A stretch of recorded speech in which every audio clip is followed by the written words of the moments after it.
Programang ito ay rated SPG. Striktong patnubay at gabay ng magulang ang kailangan. Maaaring may masiselang tema, lengguwahe, karahasan, sexual, horror o droga na hindi angkop sa mga bata.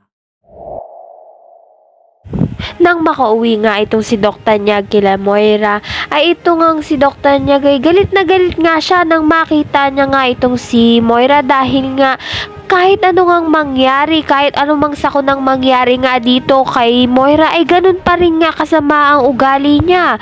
At dahil nga gusto ngang maloko nga ulit nito ni Moira itong si Doc Tanyag ay magpapanggap nga siyang muling maging mabait. Kaya naman kasabot nga ang kanyang katulong ay magluluto nga raw sila ng pagkain para nga dito kay Doc Tanyag. Ngunit hindi na nga magpapaloko pang itong si Doc Tanyag dito kay Moira. Kaya naman nga kahit nga anong gawin nga nito ni Moira na pagpapanggap nga dito kay Doc Tanyag ay hindi na nga papansinin nito ni Doc Tanyag. Sa kabilang banda naman nga hindi na mapipigilan nga nito ni Zoe ang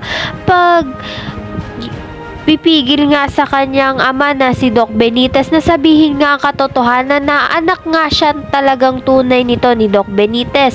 At sasabihin na nga nito ni Doc Benitez nga dito kay Lynette ang katotohanan dahil na nga rin gustong gusto nga nito ni Doc Benitez at desidido na nga siya na pakasalan nga itong si Lynette at gusto niya ngang wala na ngang maitago pa. Kaya naman nga sasabihin na nga niya kay Lynette ang katotohanan na anak niya ngang tunay itong si Zoe.